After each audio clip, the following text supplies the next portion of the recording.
Assalamualaikum warahmatullahi wabarakatuh.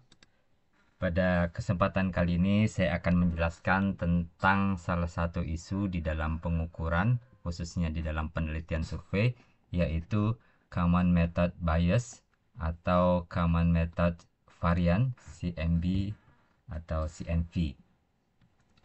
Jadi istilah Common Method Bias atau CMB ini adalah konsep yang berbahas tentang bias pengukuran karena metode dan waktu pengumpulan data dilakukan pada saat yang sama untuk mengukur variabel independen dan dependen.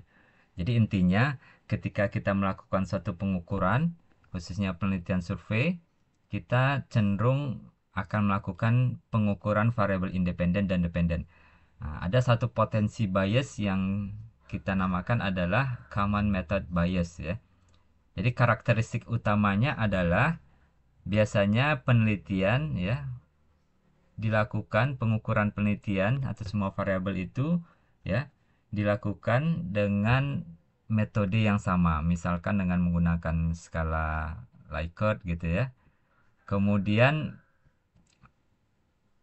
dapat menghasilkan hubungan palsu atau overestimate ya antara variabel independen dan dependen. Kemudian paling sering terjadi pada penelitian survei dan kuesioner. Jadi memang salah satu systematic error yang banyak terjadi di dalam penelitian survei itu adalah CMB ini. Jadi kenapa kita membahas tentang pentingnya CMB ini adalah ada potensi yang dapat mempengaruhi validitas ya dan reliabilitas ya, khususnya validitas diskriminan ya dan reliabilitas, dan yang paling kelihatan adalah menyebabkan over ya atau underestimate korelasi antar variabel independen dan dependen. Nah, apabila itu terjadi akan mempengaruhi ya kualitas, keakuratan ya serta mungkin implikasi daripada riset kita untuk pengambilan kebijakan ya. Jadi memang penting ya kita untuk membahas apakah dalam penelitian kita ada potensi terjadinya CMB ini. Nah, cara menghitung common method bias ini ada banyak ya. Tetapi di sini nanti saya akan tampilkan secara umum saja. Yang paling sering, yang paling banyak digunakan adalah uji Harman single factor ya. Ini dilakukan dengan analisis faktor ya. Apabila mayoritas variannya lebih besar dari 50%, maka terjadi atau indikasinya terdapat CMB. Nah, ini yang nanti kita akan coba praktekkan. Kemudian metode korelasi common latent factor ya. Ini sebenarnya uh, mirip dengan single factor, tetapi ini lebih latent factornya kemudian uh, diujikan kemudian dibandingkan ya. Nah, kemudian yang terakhir korelasi umum, dan apabila terdapat korelasi yang tidak wajar atau nilainya di atas 0,9 itu ada potensi common method bias ya. Jadi kalau kita lihat dari jurnal ini ya, jurnal salah satu jurnal yang saya kutip ini adalah perbandingan ya bahwa uh, Herman factor atau single factor test ini hanya bisa mendeteksi MV-nya saja ya, tetapi potensi sumber dari CMV itu tidak bisa kita lihat ya. Nah, kemudian bagaimana kita mengeliminate ya, menghilangkan ya, ya itu tidak juga nggak bisa ya. Jadi yang paling bagus memang kalau kita lihat di sini adalah latent factor method ya dengan measure response style teknik. Nah, jadi silahkan nanti bisa di searching ya cara-cara ini untuk mengurangi atau mendeteksi dan mengetahui sumber-sumber dari CMV dan ya bagaimana cara kita menghindari ya mengurangi dari efeknya ya. Nah, pada kesempatan ini saya akan coba yang dengan cara pertama Herman single factor test ya. Jadi kalau kita bicara CMB ini memang langkah-langkah kita di dalam mengurangi ancaman dari CMB ini mulai dari sebelum ketika dan setelah ya. Jadi ketika kita merancang desain metodologi, ya kita bisa menggunakan sumber data yang bervariasi ya, independen dan dependen variabelnya. Kemudian dari segi waktu kita bisa juga menggunakan pengukuran yang berbeda dari waktu pengukuran independen dan dependen. Kemudian dari rancangan kuesioner, kemudian kita merancang pertanyaan atau respon stylenya itu tidak mirip ya antara variabel independen dan dependen. Nah, jadi ada potensi ya individu mungkin menilai sesuatu itu berdasarkan pengalaman sebelumnya ya sehingga membuat sama ratakan penilaiannya terhadap sesuatu. Kemudian juga bisa kita ya menggunakan triangulasi ya, multiple informan ya, kombinasi kuantitatif dan kualitatif ya. Kemudian setelah pengumpulan data kita bisa uji ya, indikasi ya, CMB yang seperti yang saya tadi jelaskan. Kemudian bisa menggunakan PLS ya. Kemudian terapkan prosedur koreksi statistik dan evaluasi kritis, maksudnya kita menjelaskan keterbatasan penelitian kita ketika kita mempublishnya. Ah, baik, saat ini saya akan mempraktekkan satu cara untuk mendeteksi ya CMB ini dengan Harman Single Factor Test. Jadi Harman Single Factor Test ini adalah merupakan statistik sederhana dan paling banyak digunakan untuk mengecek CMB ini. Jadi menggunakan exploratory factor analysis. Jadi bisa kita gunakan di program SPSS atau di Jamovi yang saya akan gunakan. Kemudian pada menggunakan EVA ini, jadi semua item skala atau pengukuran, misalkan di dalam pengukuran kita ada 5 instrumen, kita jadikan satu, kita masukkan ya ke dalam analisis ya, analisis faktor eksplorasi ya. Kemudian kita buat jadi satu faktor ya.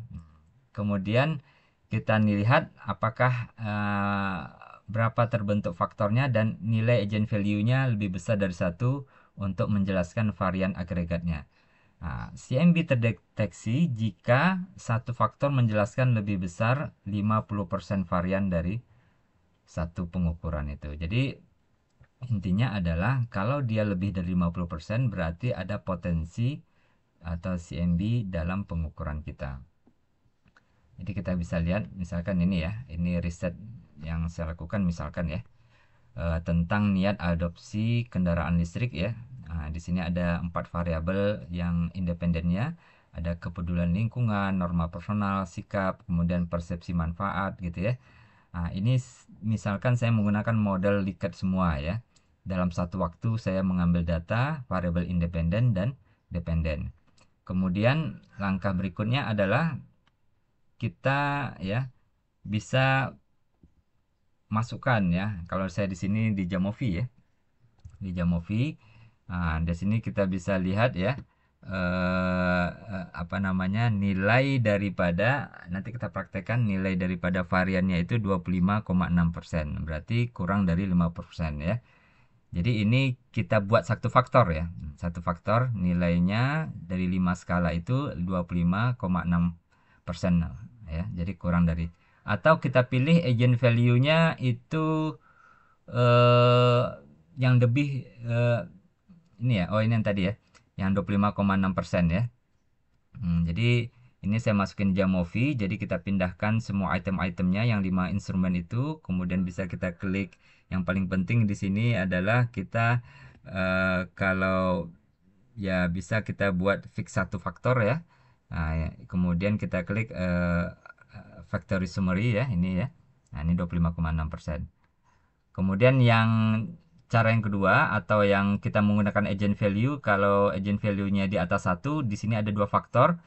Nah, dua faktor ini variannya faktor 1 22,4, faktor 2 13,4, jadi total 35,7% varian kumulatifnya dan itu masih apa namanya di bawah 50% ya. Oke. Baik, ini ya. Jadi kita coba praktekkan ya.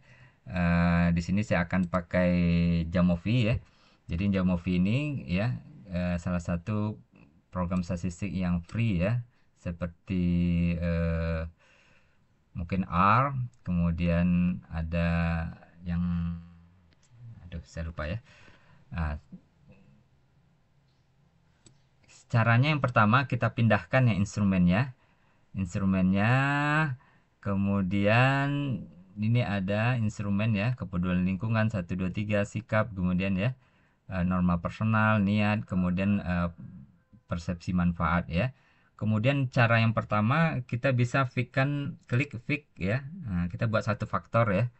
Nah, kemudian kita klik National Factor Summary. Yang lain ini tambahan ya, karena kita hanya untuk melihat satu faktor. Nah, ini satu faktor ya pengukurannya. Kemudian kita peroleh tadi ya 25,6% varian ya. Jadi memang lebih kecil dari 50%. Kemudian cara yang kedua, kalau kita ingin lihat menggunakan agent value-nya, kita klik aja di sini based on agent value. Kita klik yang lebih dari satu. Nah, ternyata yang dari item-item ini terbentuk dua faktor yang memiliki agent value di atas satu ya. Nah, total faktor statistiknya summary-nya faktor 1 22, faktor 2 13,4, dari total kumulatifnya 35 ya. Di sini 35,7.